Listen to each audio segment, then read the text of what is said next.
So, hello everyone, very good afternoon. How are you doing? All good? Okay, so today we have a very special session. You must be knowing, she is ANUJA, she got All India rank 80, and she graduated from IIT Delhi. And in the interview she has scored 198 marks. And her optional is sociology. So in this session she is going to be very straightforward with any query you have, and she will be discussing a strategy and what it took her, to be a topper. And feel free to ask any kind of doubts you have, right? And like I had a privilege of guiding her for interview. I took one-on-one mock, and instantly I knew that she would definitely score high marks. My contribution is nothing. The personality was already good. So that is what we identify, and just maybe to some extent we instill confidence that they are going to score good marks. And I told her she had scored 179 last time, and I told her maybe 20 plus you will definitely add, and she scored 198. And I'm very happy that and again, so I'm very happy when students like you come and get the guidance from us and then become toppers and then transfer that knowledge to students. So I hope you will enjoy the session, and thank you so much for accepting invitation and giving a talk. Thank you so much.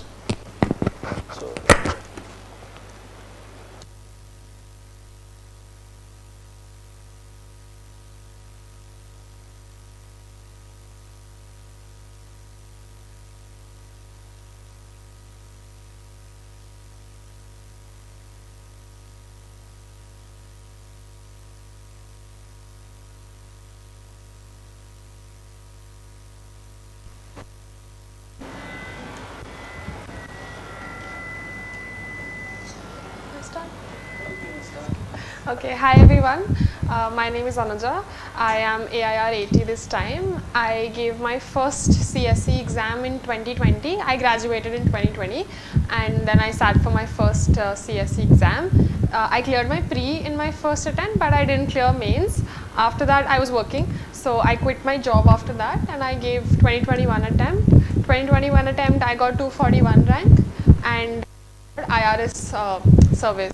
Then I wrote it again in 2022, and this time I got a rank of 80. So that has been my journey so far. It's been around 2-3 years of CSE preparation.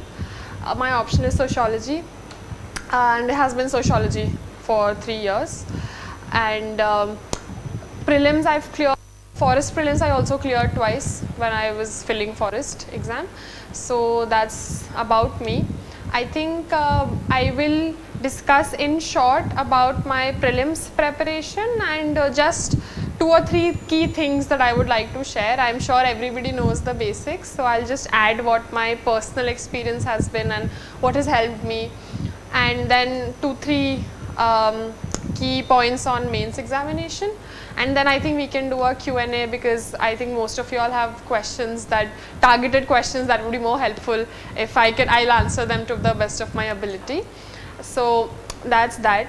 So I'll just start with prelims, and if anyone has any question or anything to add or say, just please feel free to do that. Like there's no, if it's a back and forth, it'll be better. So in prelims, my strategy was that I was very consistent and very disciplined with what I was studying. So for prelims now that I feel that it has, the level has gone up a little bit, that everybody has been feeling like the options have become a little bit trickier. So it's even more necessary now that we focus a lot on strengthening our foundation. So for prelims, I would just like to say 2 or 3 things which really helped me. A would be anything that you study, especially for prelims, goes for mains also, but especially for prelims.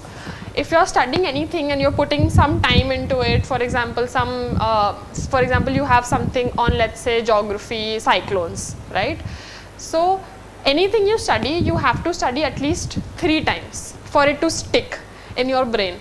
Because what is going to happen in the examination, it's a pressure situation, and it's very normal and it's very human to feel pressured and to feel stressed when you're giving the exam. So your brain will only remember things which are fully internalized. And if you read something once and then read something else twice and then something else, so what is going to happen is that you're not going to form that form those connections in your head which are eventually going to help you.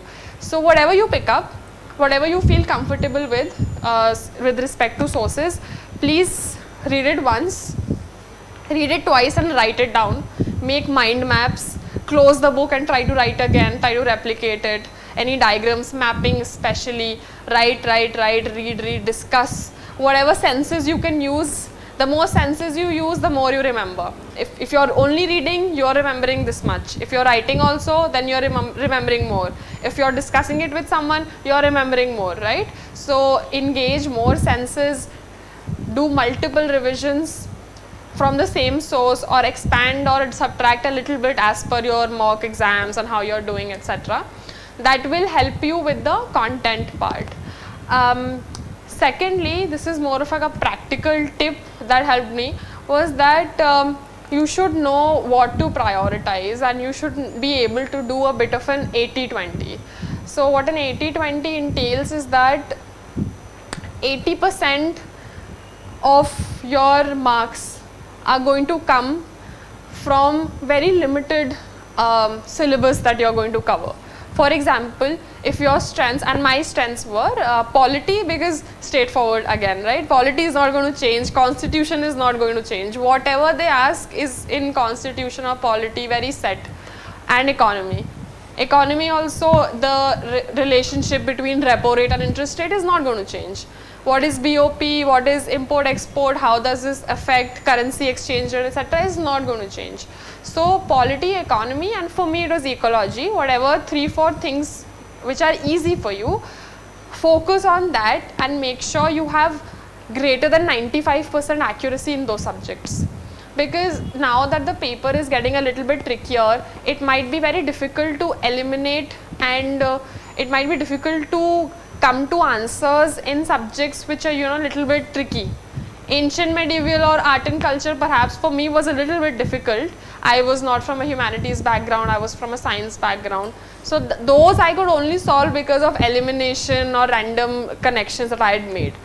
So that was a little bit more difficult for me to do, and now that the options are getting a little bit, now there are basically 8 options, because only 2 means and only 3 means, so 8, 9 options now.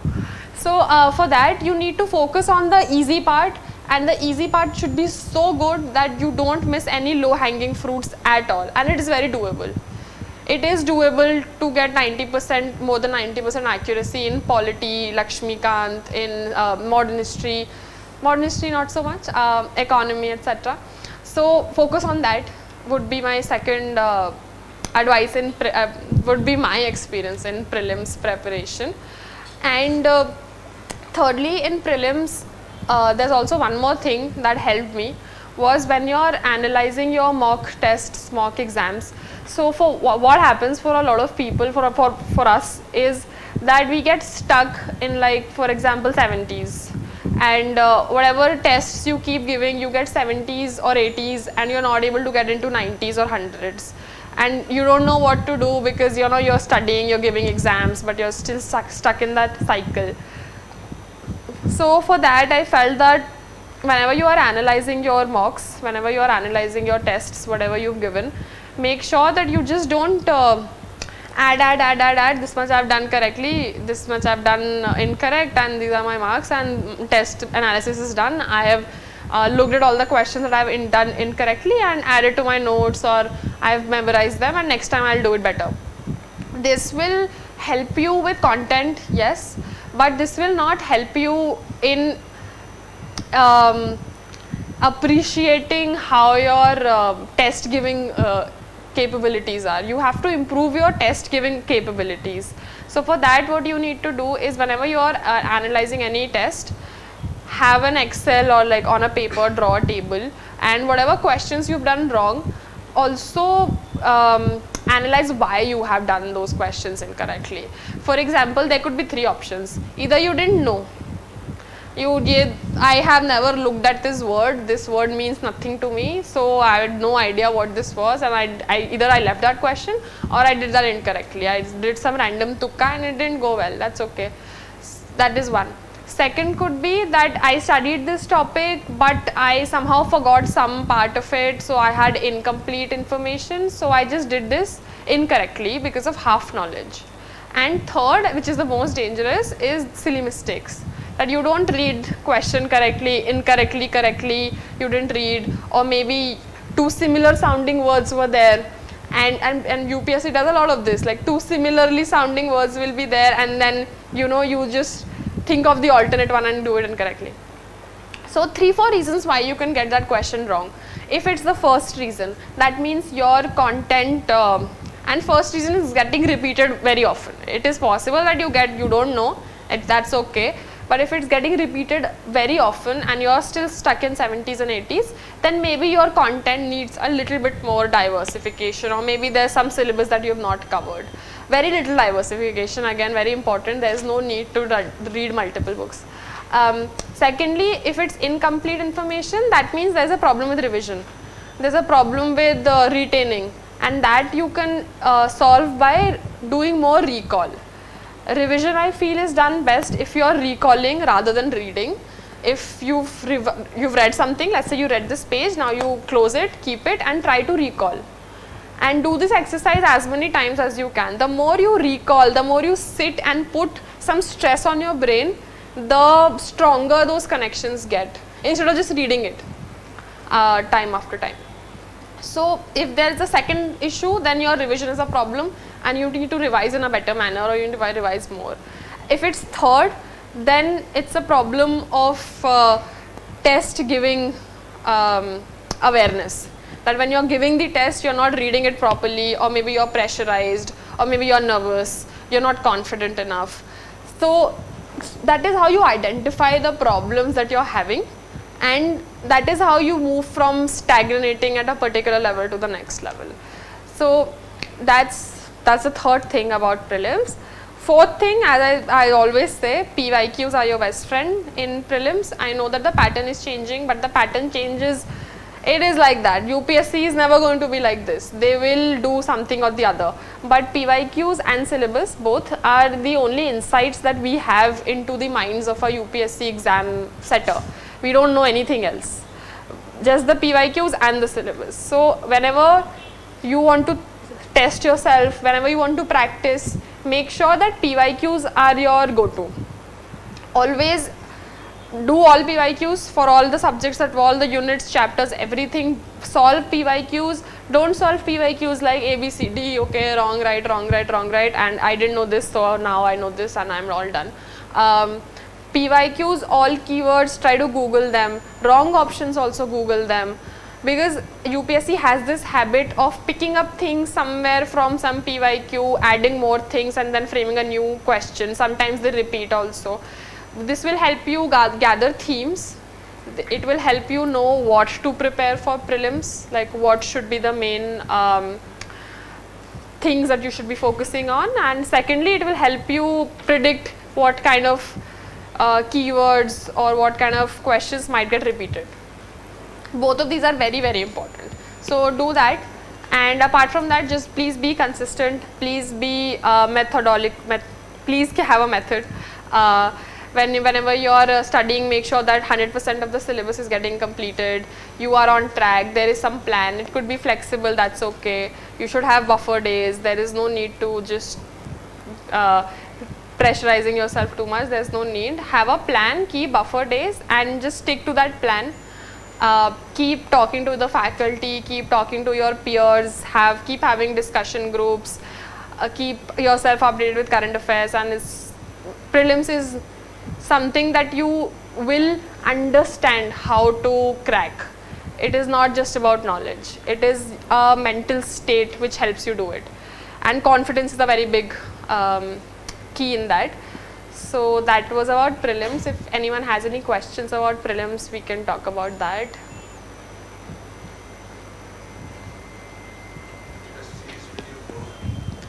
I didn't follow a single test series. I did tests from multiple sources.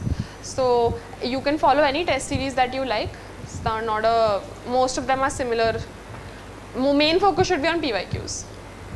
Test series is fine. For a question like analysis, it will take more than 4 to 5 hours for 100 questions. No, not 4 to 5 hours. Reduce that. Just it took me 1.5 hours, 2 hours max. So you just have to be very say, is this some question that you've done correctly? Just read through, okay, you know this, move on. Don't have to get into very minute details of things you already know. And sometimes there would be questions which are very coming from basic knowledge and all. So just keep that in mind, okay, yeah, this was here. Only focus on questions that are repeated often in PYQs, themes, and you're still getting wrong, and because of the second or third reason. Those should be your main focus. So try to prioritize. You don't have to go into minute details of each question and Google that and all of that. Don't have to do that. Just whatever solutions are provided, match. Whatever you did wrong, try to correct wherever you went wrong. It will take you 2 hours. Don't put more than 2 hours in analyzing your tests. UPSC trend has changed a lot, right, in 2020. So how we can stay ahead in our preparation? Like, do we need to read something extra, or if anything you want to mention explicitly, or how we can be prepared to encourage the unpredictability in next 2 years? I understand that it has become unpredictable. What is going to help you over here is, see, randomness is there. So how can you decrease randomness is, in the question out of 100 you will know perhaps 30, right? More than 30 if you know, 40 if you know is great. Knowing 40 is, I don't think I knew 40. So you will anyway know 30, 35 max. Okay. So you've done 30, 35. Now after that, everybody is struggling. That you have to keep in mind. Everybody is struggling. Nobody knows correct answers to after 30, 35. There what comes into play, how you can do is confidence. If you don't have confidence and if you are second guessing yourself and you are having doubts, you will get more incorrect. Second, you have to have that making connections and trying to deduce the answer even if you don't know the answer. That is the most important skill, and UPSC tests that skill. UPSC, they don't ask you questions, for example, in a lot of state PCS exams, no, they ask very factual questions. This happened on which date, and they'll give you options. UPSC doesn't ask these questions. UPSC will never ask you exact date. They will ask you what is the chronology of the following dynasties, for example. So even if you, let's say, don't know the exact chronology, but maybe you remember something from art and culture of this particular era, and you're like, oh, this was found before this, and after this evolved into a new style, so this must be like this. You understand what I'm saying? You have to deduce. That is, it is unpredictable, but it is always up to you how much you can deduce, and that skill will come from PYQs, how you analyze PYQs, giving tests, and realizing in tests how to make those connections, and if I didn't make it in during the test when I'm looking at the answer, and how I could have. So try to build that skill along with knowledge, of course. Like, try to build that skill, very important. CSAT. So the thing is that during my 2020 CSAT was quite chill. I mean, it's quite easy. I didn't really do anything for CSAT, so I am not the right person to answer about CSAT preparation. But still, I would say that 2 things. First, try to read a lot. Read newspapers, read books. It will help you in GS4, it will help you in essay, and it will help you in CSAT also, because your reading speed will increase, your comprehension will increase. So please keep reading newspapers, editorials, difficult things that you don't feel like reading because the sentences are too long, and by the time you reach the end of the sentence, you've forgotten what was the beginning of the sentence. So you have to build that habit. So keep reading a lot. That will help you with reading and comprehension. And with maths, I felt that I never use any tricks. That I didn't understand. That I'm just doing this question because I've been taught to solve this question like that. A lot of maths is easy to solve if you know the basics of how percentages work, of how a unitary system works, how exponents work. So try to understand the basics. And even if you can't solve some very difficult questions, that's okay. CSAT is all about leaving questions. I used to leave questions. I started with English because my reading was better than my maths speed. So I used to do English in first 30-35 minutes. I used to finish it. And I used to give 1.5 hours to maths. And in maths also, I did only the questions that appeared easy to me when I read them. I didn't do any difficult questions. If you do that, then you can have, if you know what to leave, then you will be done in time and you will score more than 33%. Because if I give you that paper and give you the whole day, that you can choose, sit and choose which questions you want to do, then everybody will get 33%. The only problem is that we get stuck on a question and then it takes a lot of time and then there's no time to do the easy questions. So please do easy questions in CSAT. If your maths is strong, start with that. English is strong, start with that. It should not be the case that you wasted a lot of time on something that was not your strong suit and now that you don't have time and your paper is gone. So these are the only tips I have for CSAT because I didn't do like specific preparation for that. I think your faculty will be able to guide you better on the resources. Of course, solve PYQs, that's a given. What would be your last revision for prelims? The 1 week before? 1 week before, I used to focus on high yielding subjects. I will focus on polity, economy and ecology, and in that also specific things that I know will help me, 100% sure. Like your notes or PYQs? Notes. PYQs I used to be done with. PYQs are a guiding thing that will help you throughout your preparation and to give you direction on where to go. So that way. So for Lakshmikant, you used to skim through the book.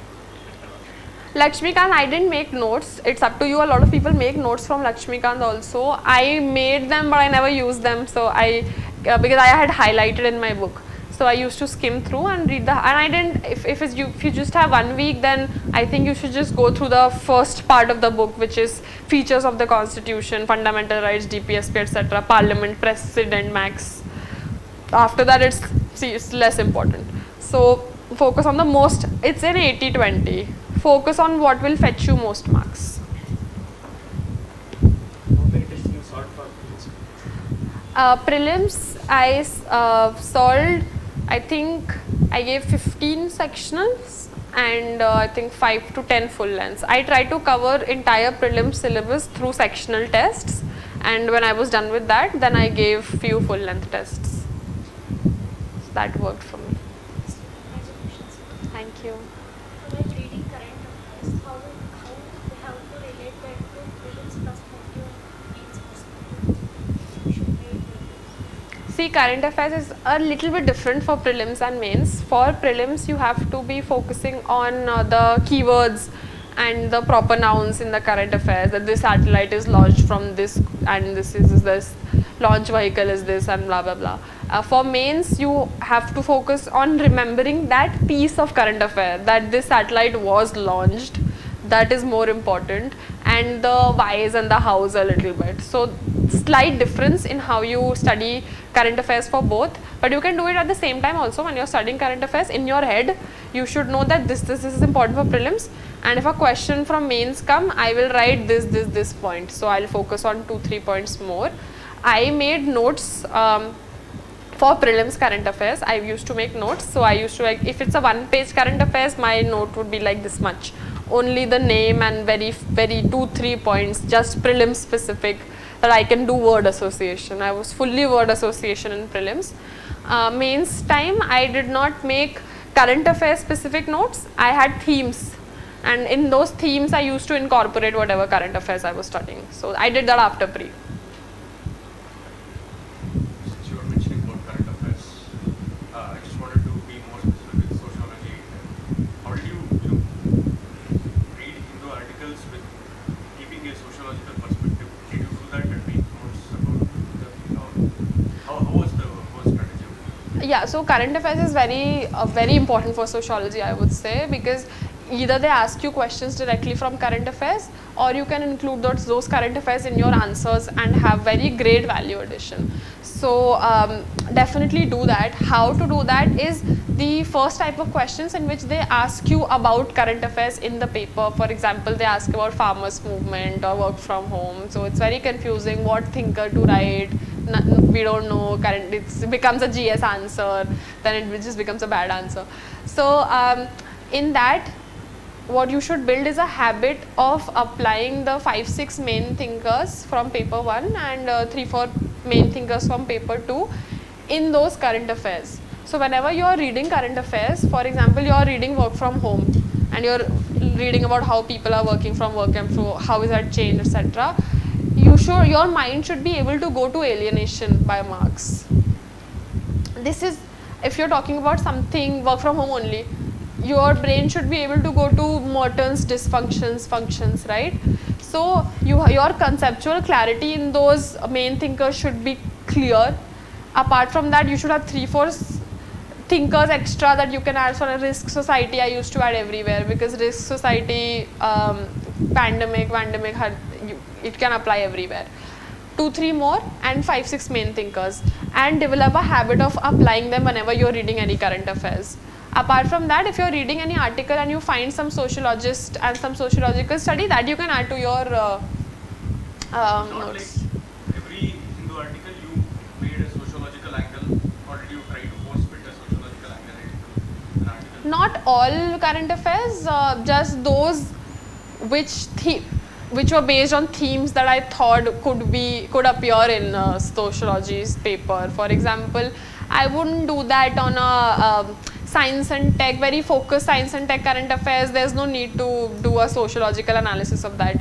Basically, under society heading, whatever is there, that you should 100% prepare from a sociological perspective, and little bit economics, polity, somewhere if you feel that, oh, this could be asked. That could be asked is going to come when you analyze PYQs and themes that come often.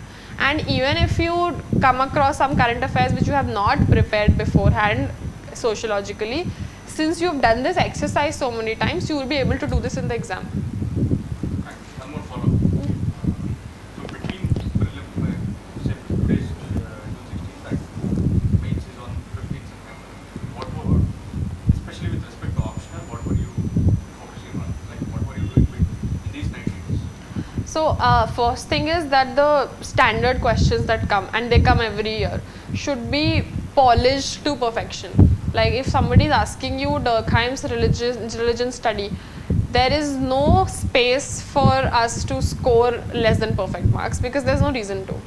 You know that is in the syllabus, you know it's asked a lot of times, so prepare that to perfection, all the standard questions.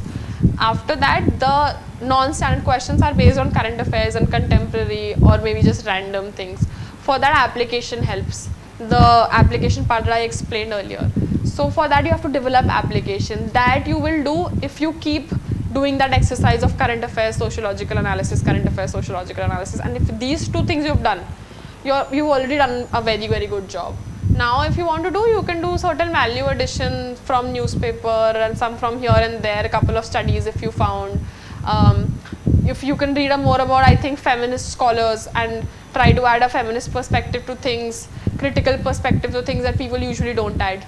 So after that, it's value addition, but it's standard questions and non-standard questions, and both of them can be tackled separately. So that is what I focused on in the prelims to mains gap.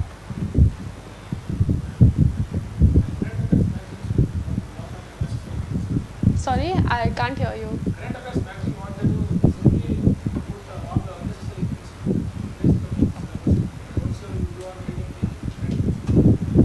See, I did from Current Affairs magazine only. So that's why I made those short notes from Current Affairs magazines, because a lot of things are repeated. Every time that current affair would come up, they would give the entire background. Now, I don't need the entire background every time. And I don't need a lot of additional information, which is probably more useful in mains, but not so much in prelims, the whys and hows. So I would suggest that if you are going through current monthly magazines, pick up things. Pick up keywords and things that can be asked in pre, and just make a short note and revise that. No need to go through the magazine every time. So Newspaper. See, I didn't make notes from newspaper because it took me a lot of time. So I didn't have that. So I didn't do that. If you are making notes from newspaper, I would suggest just do that from the editorial. Pick up any good quotes or words or introductions or conclusions or examples that you like from the editorial and use it for your ethics and essay. I would suggest that for normal news, you can just follow a compilation. It's easier and takes less time. Somebody else is doing the work for you, so it's better that way. In these 3 months, we have to take the more sectional test of full. I would suggest that you cover the syllabus once through sectionals, because sectionals help you pinpoint where you are going wrong. In full length tests, you will not realize exactly which area is good, which area is not. But if you take sectionals to complete the syllabus once, then you will know, okay, this chapter is not that well prepared. You will be able to do better value addition also. Because when you will look at the answers and then you will add to your notes, it will be more systematic. So I would suggest that you give 5-6 sectionals to cover the entire syllabus and then give 2 full length tests. That would be enough. From tech background into optional as sociology, did it feel tough for you, sociology immediately, or did you go with it? So why that happened with me, my graduation subject was not offered, so I had to pick some things, and I looked at sociology's question paper and I liked it. It was interesting it felt interesting to me. So I think first it made things easier for me because I listened to some lectures on sociology. So it is easier to understand the subject when somebody is explaining it to you. So I did that. So that helped me build some sort of a foundation, some sort of an understanding what sociology is about. After that, I didn't pick up a book at that time. After I'd done entire sociology through lectures only, then I picked up a book. Where did you get that lecture? I used sleepy classes, free YouTube lectures were there. So I did that. Then I picked up a book. I just used Nitin Sangwan. So after those lectures, it was easier for me to understand the book. Then I finished that book, and during my last attempt, though I had to do some more value addition, then I used Shunya value addition and Level Up value addition that I think it's on YouTube, I mentioned. So I did some value addition from Shunya and Level Up. So that depends entirely on you, how you do it. It's if you have joined some sociology foundation course, then you already have lectures. So listen to the lectures and make notes and understand. Then maybe if you want, you can pick up a couple of other books or sources and do some value addition. There is no need to go through the entire thing multiple times, multiple sources, no need. And the more answer writing you do, the more things become clearer. So even if you have a tech background, it's very doable.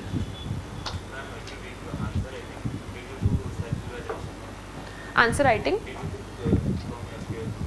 Yes, so I started with a peer group. We were 3-4 people and 3-4 very disciplined, motivated people.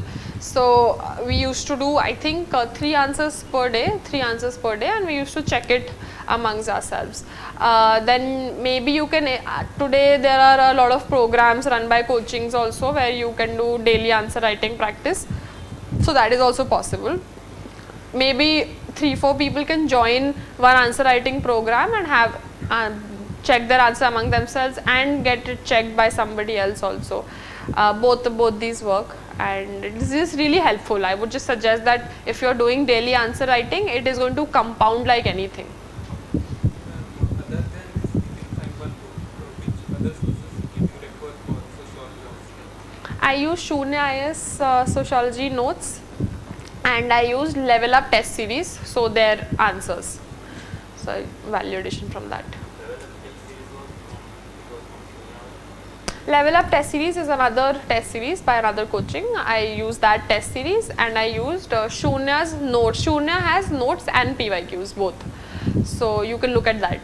Did you use reliable and valid? Sorry? Reliable and valid? No, I didn't. I've heard that it's good, but I didn't. I Yeah. was just wondering if you had. I've heard of it now. You can see, you browse through everything. If you feel like oh, maybe this is good, browse very importantly, just browse, And if it suits you and you feel like I need this in my preparation, then maybe you can incorporate, but please keep it limited to 2 things. If you have your lectures and you have 1 book, then max have 2 additional sources to draw value addition from. Don't do more than that, it becomes too much. We also make short notes. Sorry? We also make for sociology. Short notes from done by Short notes from? done by ourselves. Yeah. Notes by yourselves are always helpful. So if you have made notes by yourself and little bit value addition will anyway happen when you write tests, because something you will find in the test series answers. So value addition will happen from that. So just do the current affairs. No, keep updating your current affairs in your notes, because notes would be static. How did you tackle that leader topics? Did you there was no precedent of that, right? I think I just wrote something on green environmental sociology, because I was like seeds, something might be environmental sociology or something like that. So I wrote that. I had no idea, and that's okay. No one had. So just try to relate it to something that makes sense and something that will fetch you even 2 or 3 marks, and write that. That's okay. Short question, did you make model answers? Sorry? Short questions like proteins, religion and all. Yeah. Did you make model answers? I made a template. So I had the content, everybody has content on that. So you should have a template in the sense that introduction and conclusion should be ready. And they will ask either the full theory they'll ask, or they'll ask some part of the theory. So you should have like okay, I'll write this, then I'll write the theory, then I'll write methods used, then I'll write some diagram, have some diagram in mind for religion, for example, or for whatever. And then I will write criticisms. Criticisms would be these 3 criticisms, these 3 thinkers in the criticism, and then my conclusion will look like this. So you don't have to write the exact answer, the entire thing, but make a skeleton of sorts. And make that skeleton or template for most of these standard answers. That's helpful. Right, okay. I think I've discussed mains also, mostly. 2 or 3 more things that I can add for mains is that one thing that really helped me, that I changed from my 2nd attempt to my 3rd attempt, was that adding examples or facts or anything to substantiate your generic points, because you will be writing a lot of generic points in GS, everybody will write. So for that, it is important that I learned this from Shruti Sharma's copies, because I was wondering what to do, how to increase my delta. So always try to substantiate your generic points in your GS answers with some example or some report or some anything. For example, if they ask you about digital literacy in India and you're writing why there is digital literacy is low, and some point you're mentioning that women are less literate, women have less access.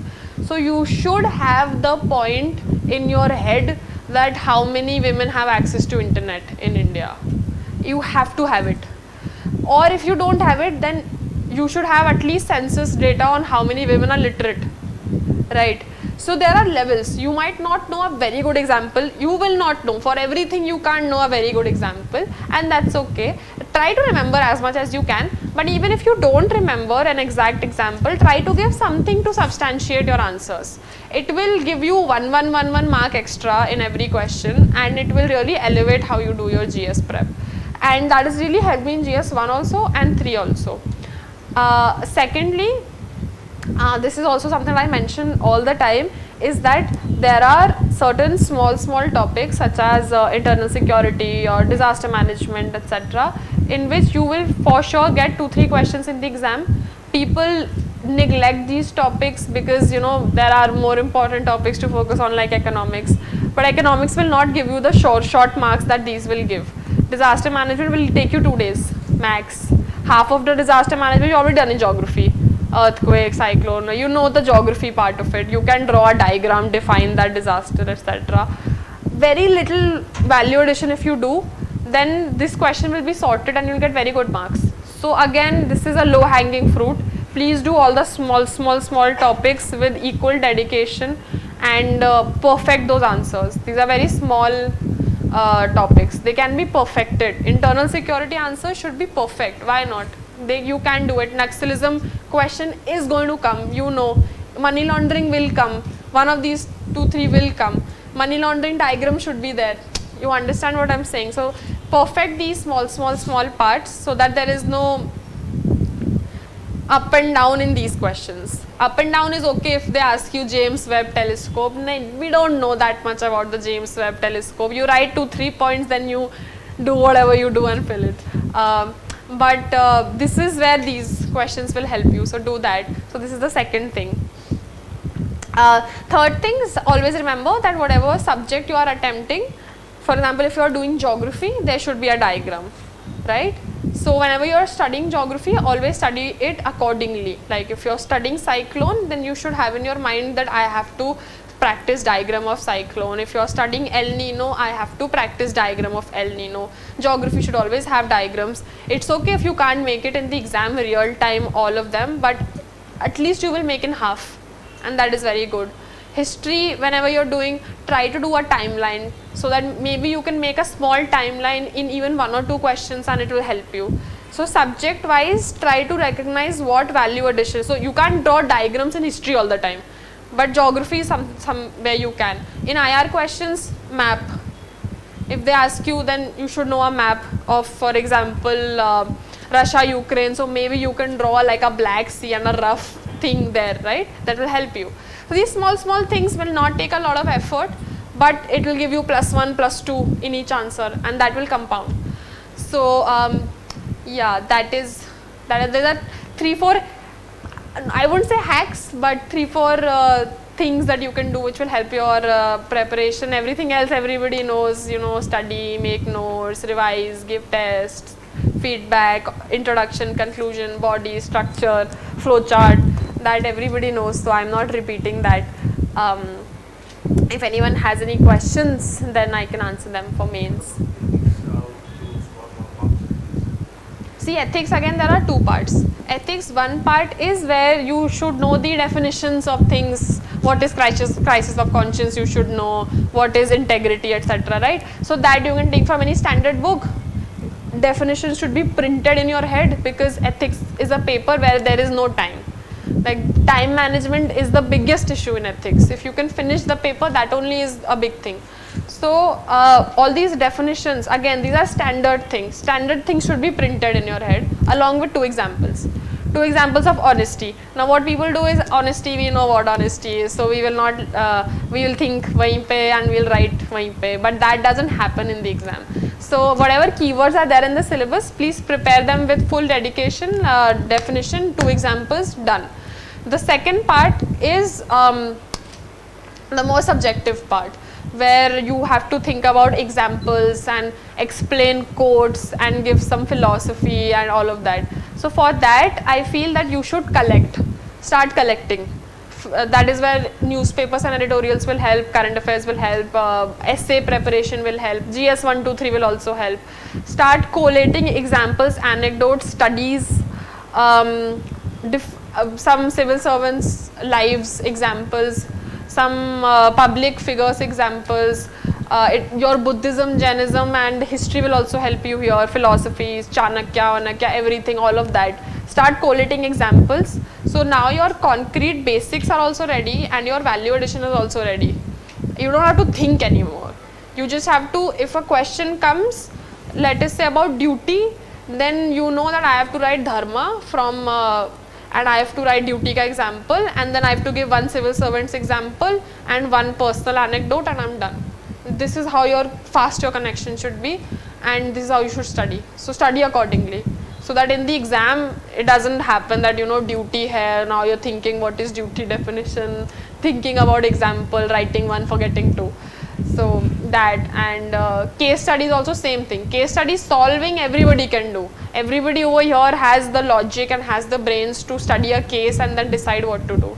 But there again you have to put some substance, so you can back your answer. For example, you remember Gandhi's 7 sins or whatever, so you can put that in, that oh you should not do corruption because this, or maybe you remember Chanakya. So 2-3 value additions are done, and apart from that just solve the case study in a logical, structured, correct manner. So you're set. That's how I do it. Right now the essay topics are quite tough, so whatever statement I could understand the best, that I picked.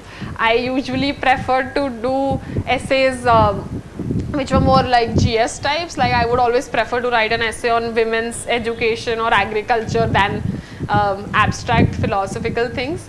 But it's not happening like these days. You know, the topics are always very.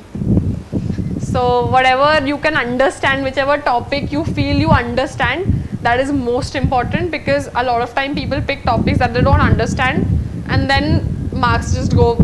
So first should be that you understand that, and second should be how many dimensions you can open in that essay. Your essay should not become, for example, if it's about the ship that sinks because water gets into it, that essay came. So you can open a lot of dimensions in that. You can talk about individual person, you can talk about family, you can talk about society, nation, international. So that has 4-5 dimensions. So always choose topics which will have more dimensions, and then you can give 2-3 examples for each dimension and explain each dimension while maintaining a flow. If you choose an essay in which in your head is unidimensional, for example, there's some essay which says A happens because of B, and you chose it, and you just wrote a big full essay on A se B hota hai, from A comes B, then it will become boring for you to write, repetitive, and the examiner will also not be that impressed. Instead of that, if you can write something that A leads to B, yes, but D also leads to B, A might not lead to B, 3-4 dimensions are opened, then that makes a better essay. So that is what I thought while choosing an essay to write.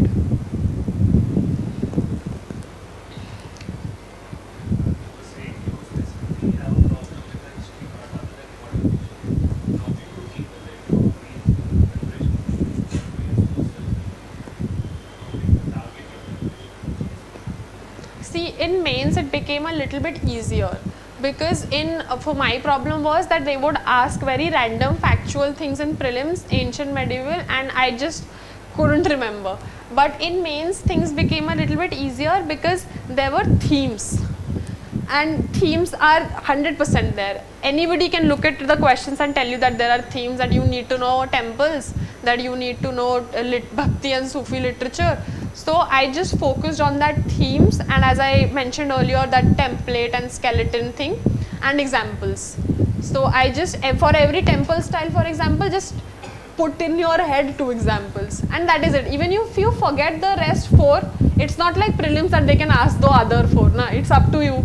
So now you're in charge. So you just remember 2 and then write those 2. So that is why mains was better for me. I would just know what themes are, decide what I want to remember, and then reproduce that. So that's more doable.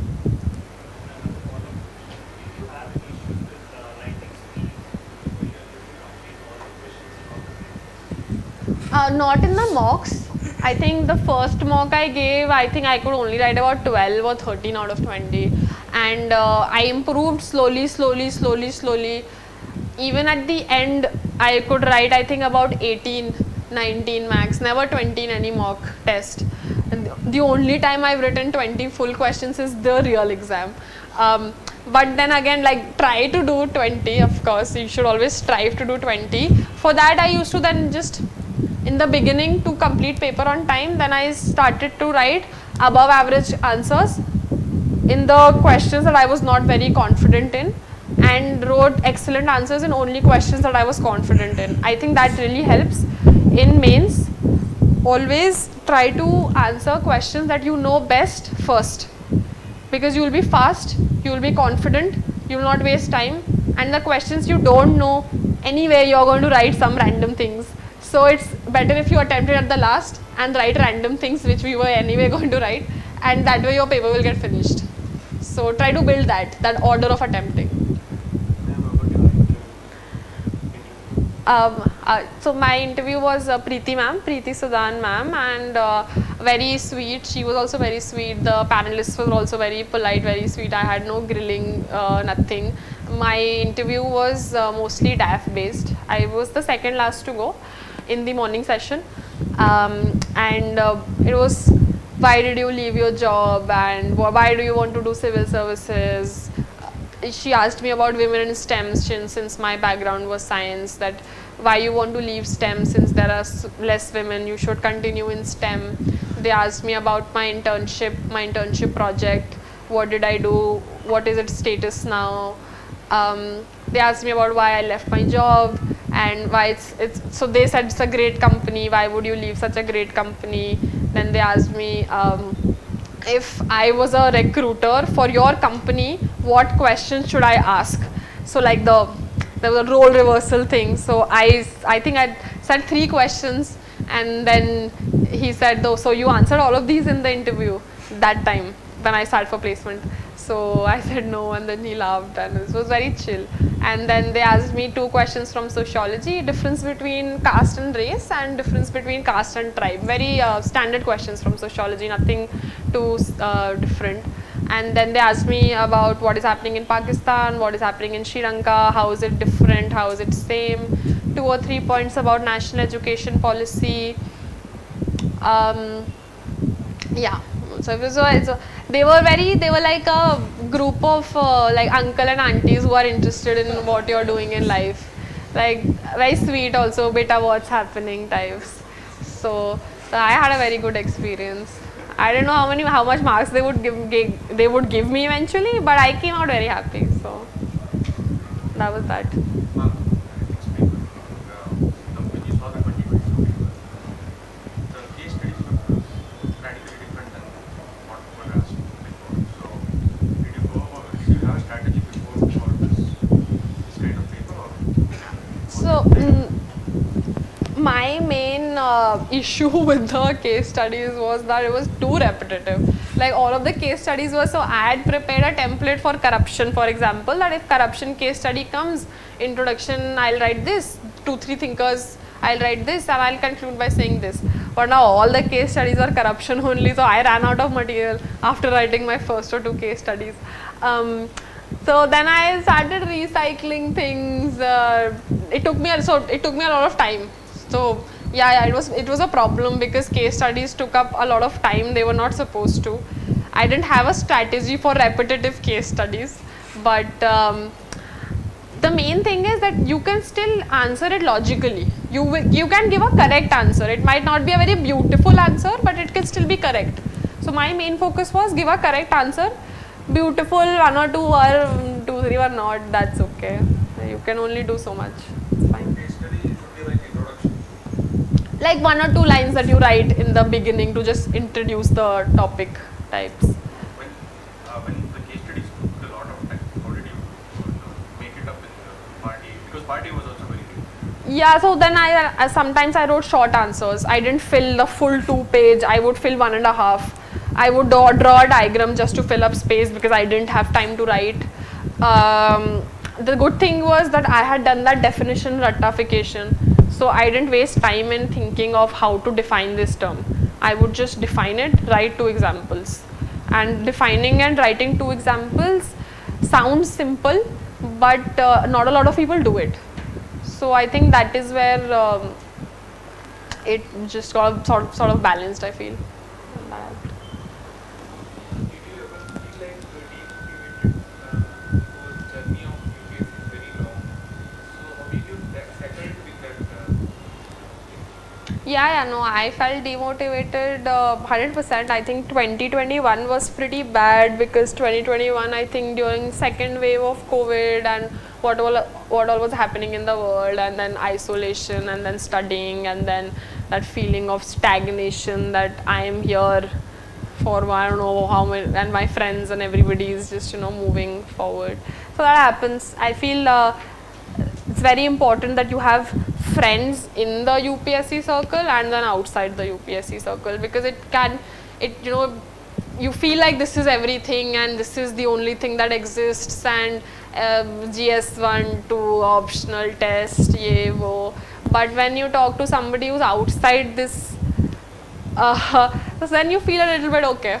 Maybe like there are other things to do and people are happy doing them, and there's a life outside this exam. So I think friends and family would be number one. Number two is, I think, having a clear motivation or motive behind why you're writing this. Then you will not be bothered by questions of what I'm doing in life. If you have a clear motive, I am doing this in life because X, Y, Z. And if you are convinced and you are satisfied, then at least you will have a personal mental peace, even though other people might not understand why you're doing this. So that, and I think obviously please take care of your physical health. I have friends who had trouble writing mains examination because it is going to be physically demanding, 27 hours of exam, pain and all of that. So keep your physical health a priority. That affects your mental health a lot. Please go out, please have some activity in your day. Don't just keep sitting in one chair, one table, bed, isolated, not talking to anybody, not doing any physical, like pausing your life. There is no need to pause your life. Sometimes we feel like my life will begin once I clear this exam, or my life will begin once I join this job. But if you keep seeing your current life as a prequel, that's a lie. This is your life right now. So, and that's okay. So I feel that will help if you just keep in track of your mental health. Very important. For interview? So last time I gave my interview, I had good marks, but I wanted to do better. So I did a more thorough analysis of my DAF this time. I will not skip any small part also. If my father is from Prayagraj, then I will know how many Kumbh Melas are there and what all happens in Kumbh Mela and what was Samudra Manthan and all that. So I went to a lot of depth in my DAF this time. Last time I was not prepared in that much depth. I had done the width but not the depth. So I think DAF depth. And this time also I feel like I didn't change a lot of my original personality. Last time, since it was my first interview, I got a little disheartened if I got comments like, don't use your hands so much, don't do this, don't do that, which was all of the things which were very much a part of my personality and very personal to me. So I used to feel bad because somebody is picking faults in your personality. So I decided this time that I will not change a lot of me. I think it's fine. I will just try to speak more clearly, confidently. So that also helps, like maintaining some originality. So both of these things. I have a question. Like, you were working previously, right? After being an IIT alumnus, and after that you left your job and you started preparing. So, as I will talk about, I am a working professional. Okay. And I'm working and I'm just giving 4-5 hours daily for weekdays and some 8 to 10 hours in weekends. And still I feel that a lot of there and very less time to study. So how to follow? Yeah, same problem I also faced. I was in consulting, so I didn't get any hours during weekdays. I used to finish at work at 10 p.m., 11, and starting at 9 a.m. So that was, my day was done and I was fully exhausted. So if you're getting 4-5 hours, that's fair enough. That's fair enough. That's if you can prioritize, if you can figure out themes, if you can figure out where I can maximize my marks, then those 4-5 hours can also work. And weekends you have to go full in. So it will be tiring. I feel like there will be fatigue setting in. So you just have to just keep on pushing.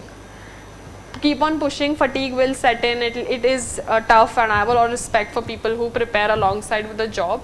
So you will have to prioritize, like cut things which you feel are not that helpful. Try to minimize your resources that way.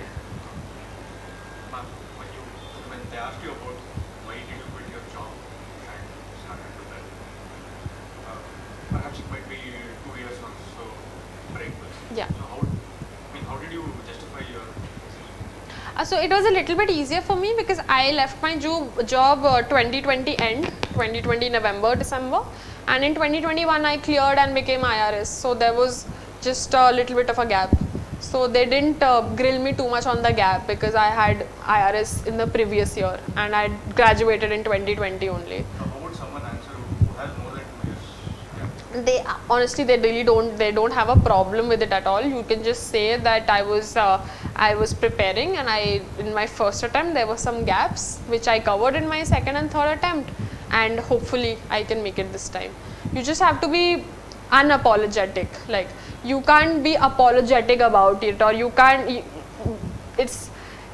have pity for yourself there. That is what they're trying to look for.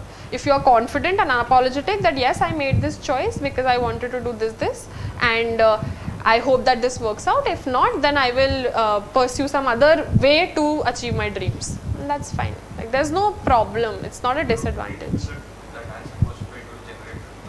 I mean, that you will have to personalize it according to your own background.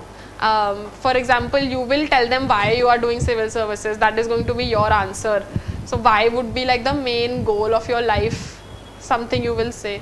And then this is one way to reach your goal, and that is why you are trying that way. And if that doesn't work out, then you will try it some other ways. Basically, you want to achieve this. This is very personal. That will depend on what you think, your background, etc. Yeah.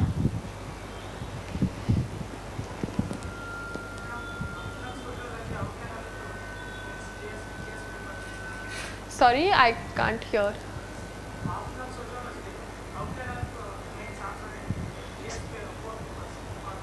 Sociology helping in other GS papers. Sociology is optional. How optional sociology is helping GS1 to Okay, yeah, okay. So it will directly help you in GS1 Society A. GS1 Society I didn't really pick up separately ever. Sociology helped me with GS1 Society. In GS2 also, when there's social justice and welfare, all of those topics, that is also where sociology can help you.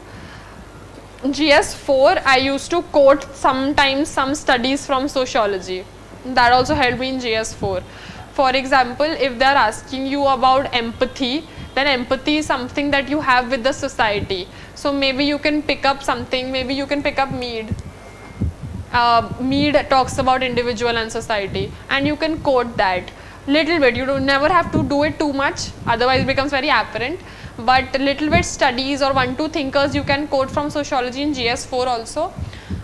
In essay also, I feel that sociology will give you a lot of perspective on lot of specifically Indian in the Indian context. If we talk about caste, if you have to write about caste in an essay, sociology is going to help you immensely.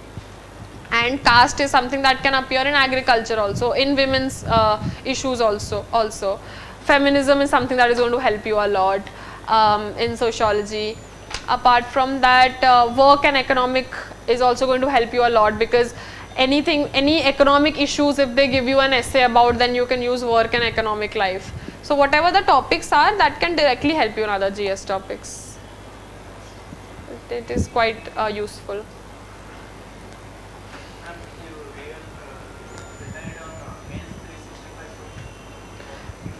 Yeah, I used it for my mains current affairs.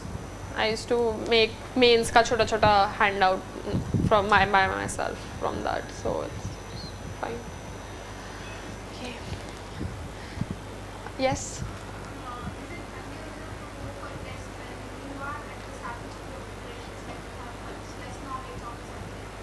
About in mains, prelims. Prelims, I would say that as soon as you finish with some particular section of the syllabus, then you can give a sectional test of that part, and keep giving sectionals till you finish some part of the syllabus where you can then go and give a full length test. Don't ever stop giving tests. Keep giving tests for topics that you have covered. Sorry?